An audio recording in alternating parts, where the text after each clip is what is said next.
I'm Nicole Lappin, the only financial expert you don't need a dictionary to understand. It's time for some money rehab.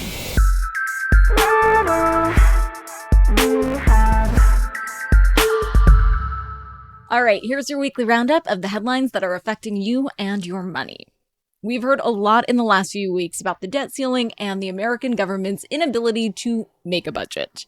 Part of that struggle comes down to the question, how much debt is too much debt? Because there is good debt and there is bad debt, even for governments. But the national stage isn't the only arena where America is struggling to make a financial plan. Let's take a look at the state of American savings and debt to find out how balanced our budget really is in our own homes. Right now, savings accounts and money market accounts are offering the best interest rates they have in years. So this is a really great time to save if you can. Let's break down that jargon first, because although they might sound the same, money market funds, money market accounts, and savings accounts function a little bit differently from each other. Money market funds are mutual funds that are very low risk, low return investment vehicles. Money market accounts function like money market funds in that they require a minimum investment and then invest your money in low-risk assets for a better return. But money market accounts come with debit cards, which make them more of like a love child between a bank account and a money market fund. Savings accounts are just money in the bank. Savings accounts in legit banks are FDIC insured, and savings accounts in legit credit unions are NCUA insured. Money market accounts are insured, but money market funds are never FDIC insured as they're considered investment vehicles. All right, so back to American savings. The narrative right now around American household savings rates are all doom and gloom. But the picture is actually a little more nuanced because there are two numbers here that really matter: household net worth and the personal savings rate. Household net worth has largely been up, often because assets are worth so much more now.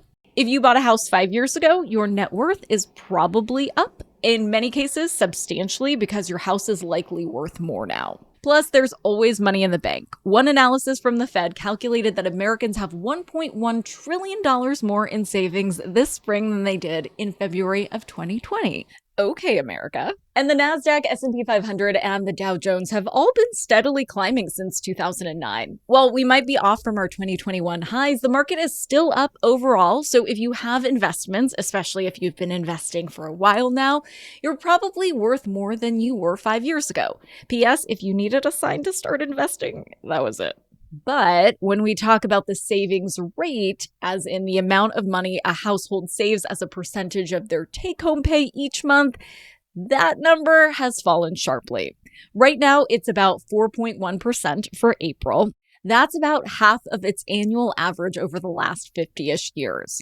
The story around this seems to be a double-edged inflation sword. People have more valuable assets, but they need to spend more money to keep up with their expenses, which makes it harder to save money. And sadly, they are starting to use assets to pay for some of their expenses.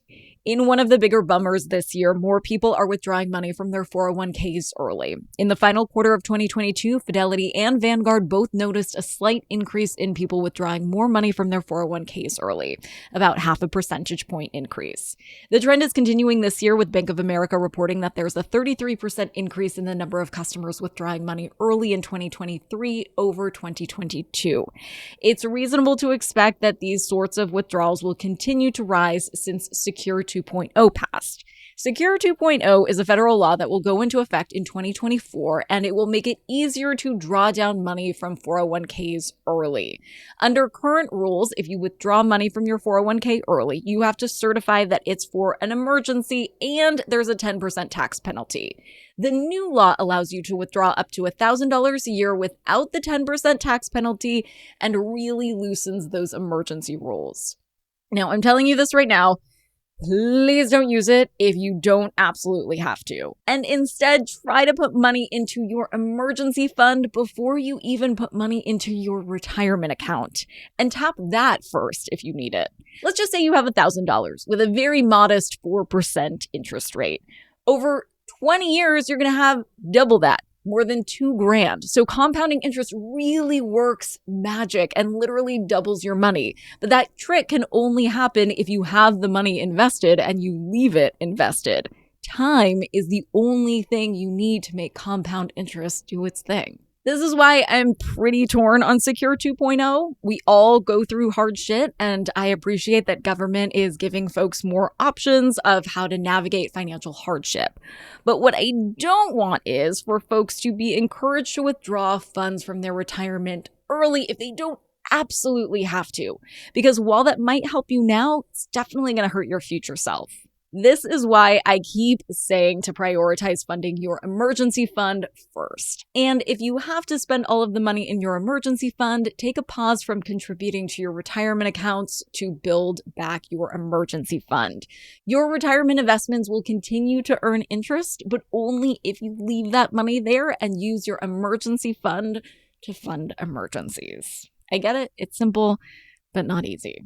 Further complicating the big picture of the American household budget is the national debt. No, not the debt ceiling this time, total household debt. Now, the federal debt is $31 trillion and some change. Okay, a lot of change. The national household debt is a little more than half of that, $17 trillion and a lot of change, which has been the highest it's ever been. Part of the reason for the increase is actually the same reason for the increase in household wealth.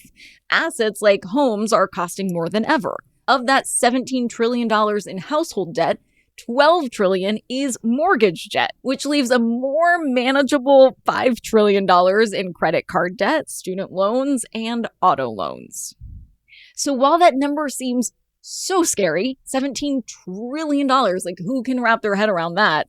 Much of it is mortgage debt, which is not all bad debt, unless, of course, you can't pay your mortgage, which is a topic for another time. So while the debt burden looks terrible, and we should all be asking questions about some of the predatory lending practices, it isn't quite as bad as it first seems. When it comes to raising the household debt limit, I don't think we should do that. Americans owe $986 billion in credit card debt alone. Can you imagine paying that off with a 20% APR? And while this debt also represents growing wealth for people who bought houses during that time, other people are starting to struggle. While student loan delinquency has actually dropped, all other types of serious delinquency, which looks like being more than 90 days late with a payment, have risen in every other category. The largest jump has been credit card debt. Delinquency on credit card debt has gone up 1.5 percentage points just in the last 6 months. So in summary, net, what I have been saying all along, whether you're a country or you're an individual human, budgeting is hard, and we could all use some money rehab. For today's tip, you can take straight to the bank. Auto loans is an industry with a lot of predatory lending. So no matter what anyone tries to sell you, your car loan payment shouldn't be more than 15% of your take-home pay. So if you take home $4,000 a month, your auto loan should be $600 or less. But you don't want to get those payments lower by taking out a longer-term loan because those in the end cost a lot more. When buying a car, it's important to look both at the monthly cost as well as the total cost in order to keep that budget balanced. Money Rehab is a production of Money News Network. I'm your host, Nicole Lappin. Money Rehab's executive producer is Morgan Lavoie. Our researcher is Emily Holmes. Do you need some money rehab? And let's be honest, we all do. So email us your money questions, moneyrehab@moneynewsnetwork.com, to potentially have your questions answered on the show or even have a one-on-one intervention with me.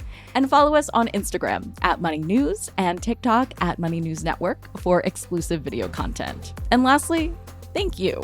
No, seriously, thank you. Thank you for listening and for investing in yourself, which is the most important investment you can make.